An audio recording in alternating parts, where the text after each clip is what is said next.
For most of human history, marrying someone for love has been considered a terrible idea. In fact, it was often seen as reckless.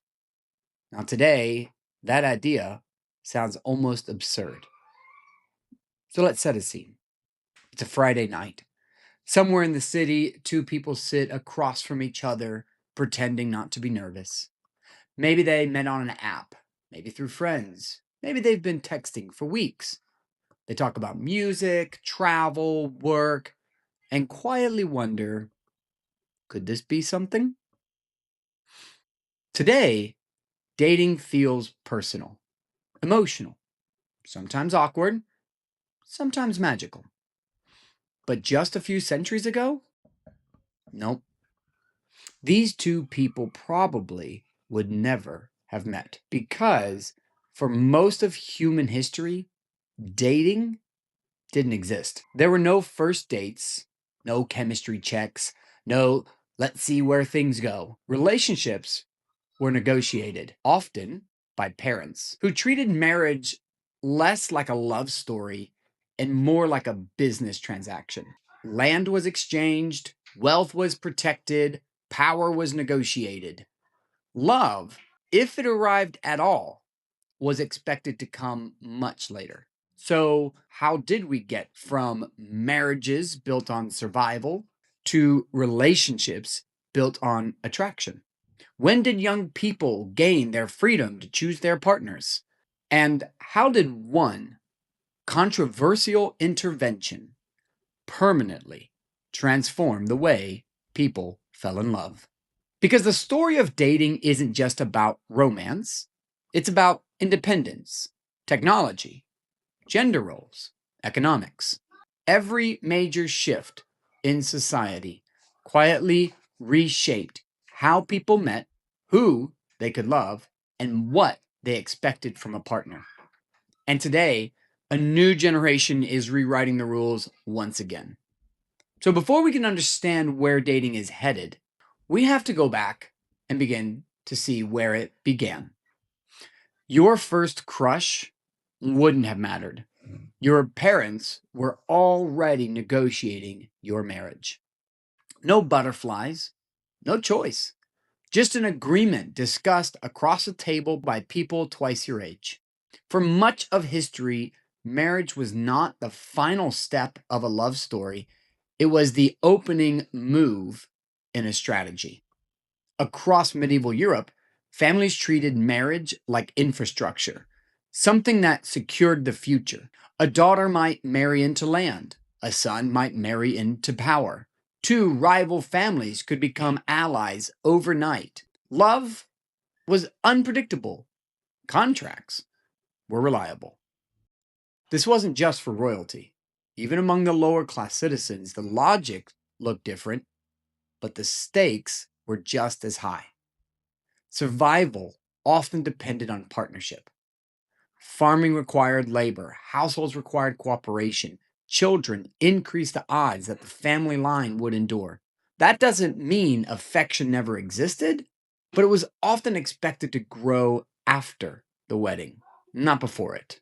When Europeans crossed the Atlantic, they carried these traditions with them. In colonial America, marriage remained deeply practical, communities were small, and life was demanding. Choosing the wrong partner didn't just risk heartbreak, it could threaten your survival. But something subtle was beginning to change. A practice known as courtship started to emerge. It wasn't dating, not even close, but it was a step toward it. A young man might visit a woman's home under careful supervision. Privacy was almost non existent.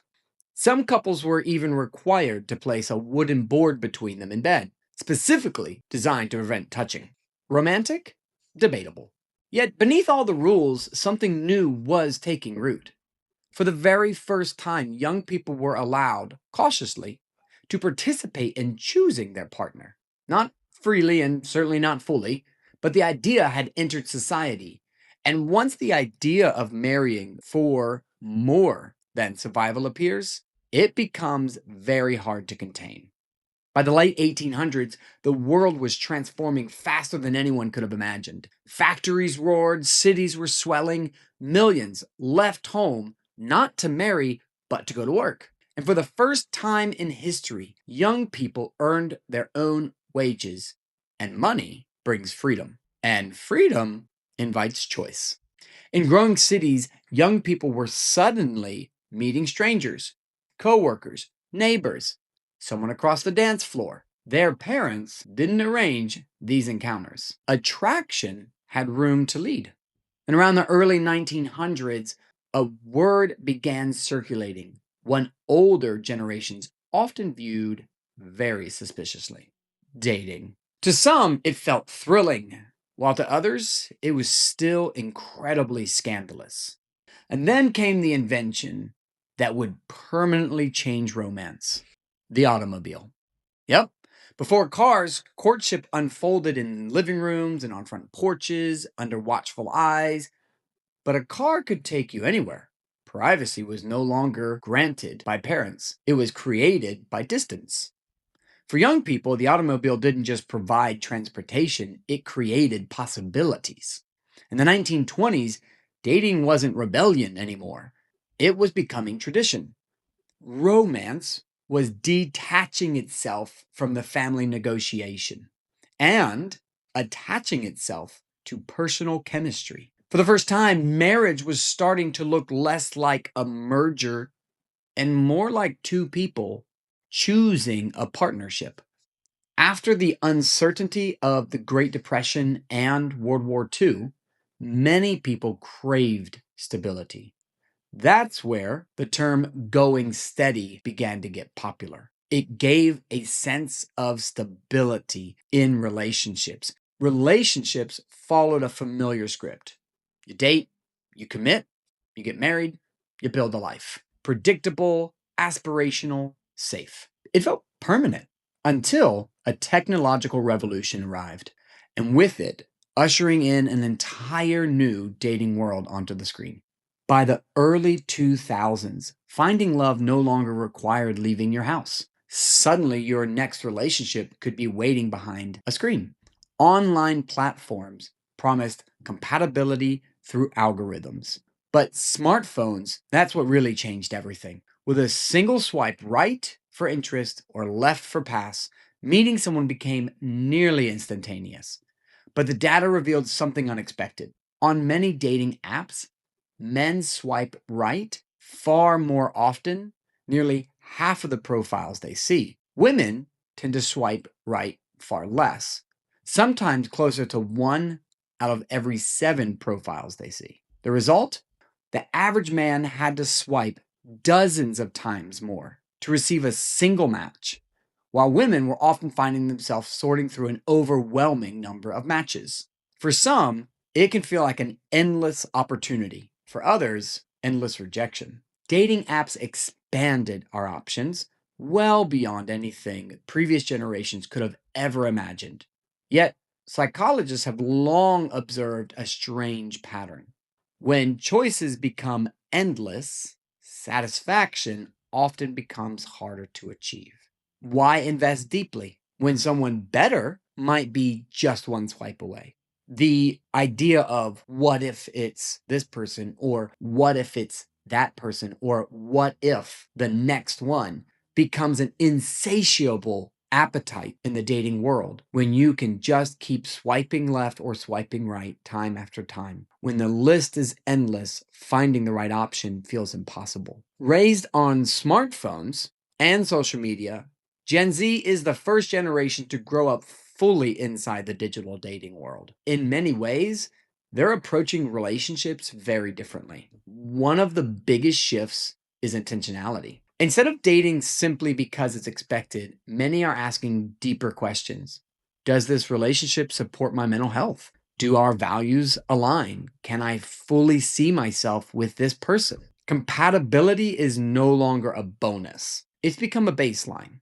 This generation speaks openly about its boundaries, attachment styles, and communication. Conversations once whispered about, if discussed at all, are now at the forefront of getting to know someone when even considering dating them. In some ways, Gen Z isn't just dating, they're trying to date better. Previous generations often followed an invisible script: meet young, marry quickly, build a life. But many Gen Z adults are pressing pause, prioritizing identity, friendships, and stability before long term commitments. Don't get me wrong, love is still desired, but the urgency to start building a life with someone is fading. Yet, higher standards can bring new uncertainty. For the first time in modern history, people have more romantic options than ever, and yet many feel more disconnected. If you could sit across from someone on a first date 600 years ago, you might barely recognize the experience. Back then, love was often a luxury, but today it is usually the expectation. Each generation has reshaped rules, moving relationships further from obligation and closer to choice. And yet, beneath every transformation, something remarkably consistent remains: the hope that somewhere, in a world of billions, there is a person who will understand us. Because whether relationships begin with a land agreement, a handwritten letter, or a swipe on a screen, the goal is never really changed: to love and to be loved in return. And the story of how we find each other is still being written.